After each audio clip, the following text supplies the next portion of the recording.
Hey guys, welcome bank माय channel. नखरे वाली मोहिनी की चैनल पे आप सभी का स्वागत है। सो गाइस, कैसे हैं आप लोग? उम्मीद करूंगी आप सभी बहुत ज़्यादा अच्छे होंगे। तो मैं आज फिर से एक बहुत प्यारे से गाने पे रिएक्शन करने आ गई हूँ। भोला जी का टोला, जो कि पावर स्टार हैं पवन भैया, जो इन्हीं ही गाया है। इतना प्यारा, इतना सुंदर, इतनी अच्छी म्यूजिक और इतना सुंदर गाना गाया है ना कि आपके दिल मतलब होता है ना, बहुत ही प्यारा है। पावर स्टार पवन सिंह, समझी? समझ गए ना? हाँ, बस नाम ही काफ़ी है, आगे तो फिर आप पता ये गाना कितना भन्नाटे वाला होगा।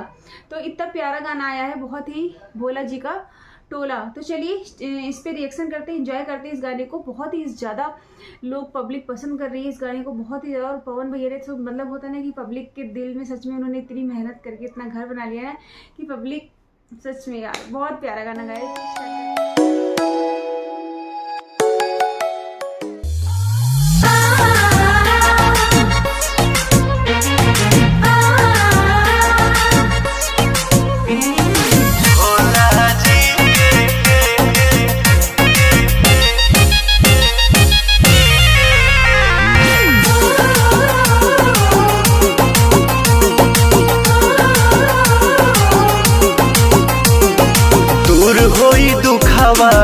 देहिया से कली भजन तनी नेहिया से। ए अम्मा जी सुनी ना, हरे दूर होई दुखावा देहिया से कली भजन तनी नेहिया से। गेरुआ कलर वाली पहनली ही साड़ी, बोल बम लिखवाली झोला पर चलिए अम्मा जी भोला जी के टोला पर। चलिए अम्मा जी भोला जी के टोला पर।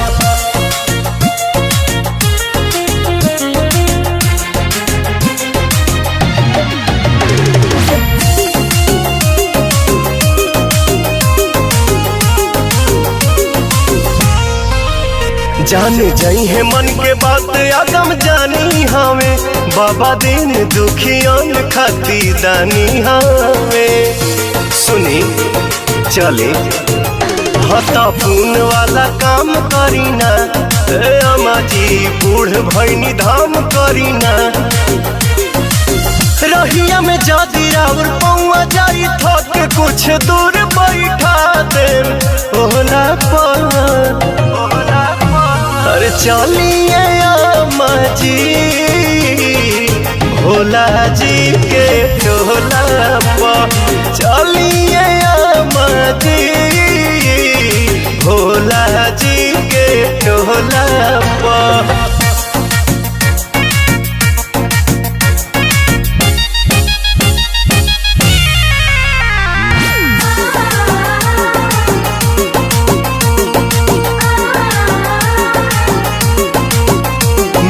दिल के सुकून जल ढारी काके, बस एक बार देख ली सोमारी काके।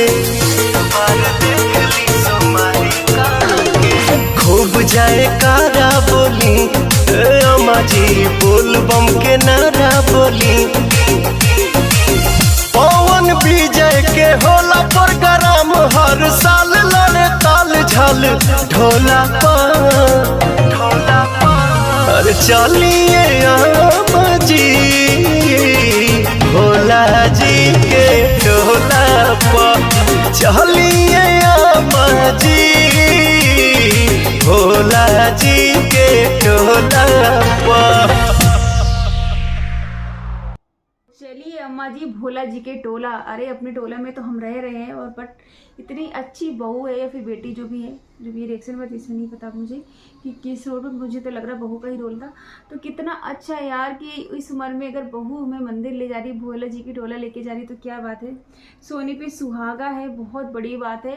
और इतना प्यारा लगा, इतना सुंदर लगा ये गाना, सुपर डुपर मस्त लगा। और बस आप लोग को रिएक्शन कैसे लगे आप लोग प्लीज़ मुझे कमेंट में करके बताइएगा। और अपना प्यार और सपोर्ट चैनल पे बना के रखो, क्योंकि